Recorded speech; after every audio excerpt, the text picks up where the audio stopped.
actually asked a bunch of friends tonight to come out, and they were all asking me like, "Well, that's pretty cool that you do stand-up comedy." And I said, "Yeah, it's kind of fun." And they were like, "So why do you do it? You know, are you trying to be like the next Dane Cook?" And I was like, "No." And they're like, "Well, you must be making some pretty good bucks on the side, right?" I'm like, "Yeah, no." And they're like, "Well, why on earth would you do stand-up comedy?" And you know, I actually had to put some good thought into it. And a lot of the other comedians out tonight, they've all got you know, a different answer to that question. And me personally, the reason I do stand-up comedy is really to justify all the terrible things that I say during the day, every day. You know, so I'll be at work and I'll say a joke like, "What's the difference between Princess Di and $50? Well, it's easier to scrape together $50. And everyone will go, "Ooh, that's terrible, right?" And I'll say, "Well, hang on a second, whoa. That same joke that you just heard, yeah, I tell it above a Dairy Queen." And they're like, "Oh, okay, that totally makes sense." And I'm like, "Yeah, who's the jackass now, right?" So, so I hope you guys are as pumped as me about summer coming up. I'm definitely not going to miss all the snow and the ice that we had this year. You know, a little while ago I was coming home from work and I see my neighbor. She's walking down the street and she slipped on the ice and she fell and she hit her head pretty bad. You know, it was pretty brutal, and you know, I felt terrible, right? Because she's just like a poor old lady. Well, I'm assuming she's poor. I only found like $1.50 in her purse. But, you know, and to make matters worse, a couple of weeks ago I hit her cat.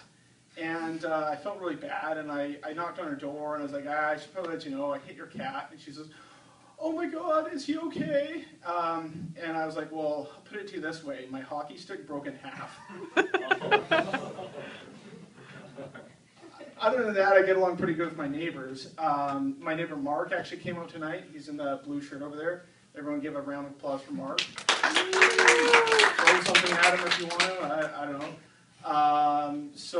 And I live next door to this really cute lesbian couple, and they're adorable. They're just always a blast. A few months ago was my birthday, and they actually asked me, you know, "Steve, what do you want for your birthday?" And they got me a nice Timex.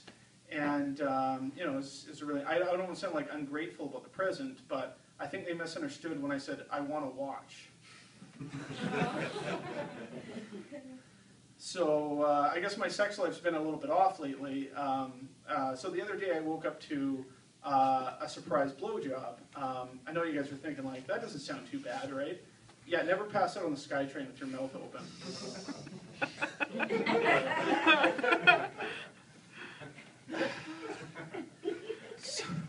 So I recently bought a guitar, and I thought it'd actually be pretty cool to, like, you know, write a really funny song and come up on stage, sort of like they do on Saturday Night Live, and play that.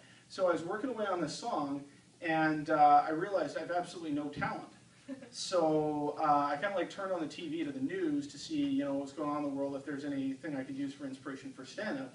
You know, not really too much going on in the news nowadays. I guess it was Michael J. Fox and Muhammad Ali met for the first time the other day. As it turns out, they're actually still shaking hands. There's like, they were covering some landslide in Uganda that was going on. Apparently, it left 120 people homeless, and you know, it was kind of sad. Experts are predicting the damage to be as high as about $8.50. So they found a 3-bedroom apartment for the people to live in temporarily, but they are asking for donations in common Ugandan building material. So if anyone has any like broken pallets or maybe the front door from a 1996 Hyundai Elantra, it'd be like greatly appreciated. So I hope you guys had a good Easter this year. You know, a couple weeks ago, I think I didn't really get up to much this year for Easter. I actually gave up Christianity for Lent. Christmas was kind of a real letdown this year too. I think all I got for Christmas this year was like food poisoning, and I still haven't decided who I'm going to use it on yet either.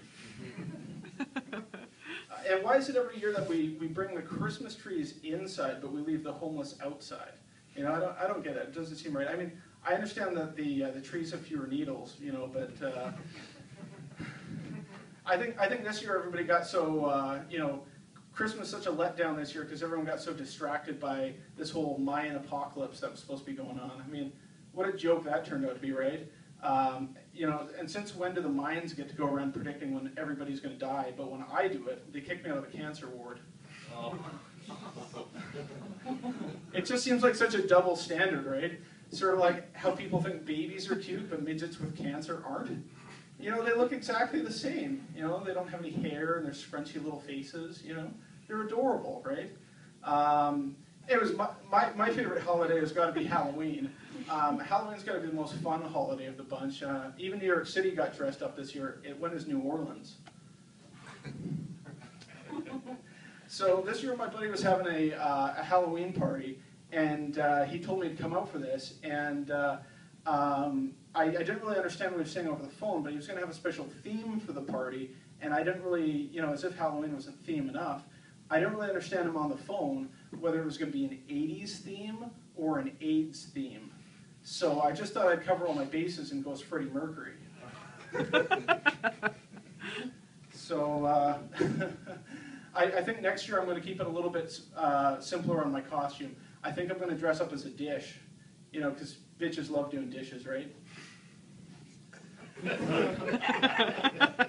So I don't know about you guys, but when I'm at home, you know, watching TV, I can pretty much smooth through about like anything on TV if I've got beer and beef jerky by my side. You know, no matter what it is.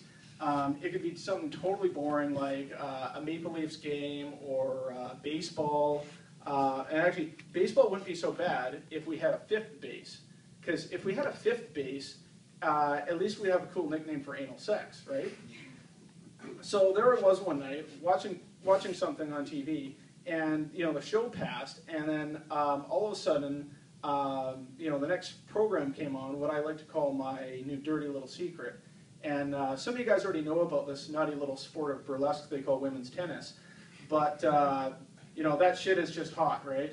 And it's not even so much like, you know, the tight little outfits they wear and their little tan bodies. I mean, sometimes it's just the noises those girls make. You know, they're like,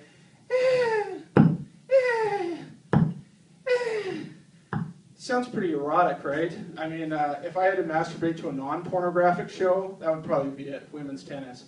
You know, unless like the Williams sisters are on, those girls are pretty nasty, right? And it's not so much like their deep voices or their Adam's apples. I just get this feeling they're going to be like running down the court and one of their balls is going to pop out of their skirt. You know, it's going to be pretty gross. They're going to be like,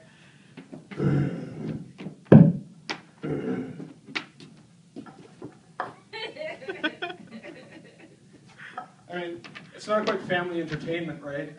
They should probably even put a sensory warning on it, you know. But sometimes I think they go a little extreme with like the sensory warnings. You know, they're like warning program may contain scenes with violence, coarse language, and nudity.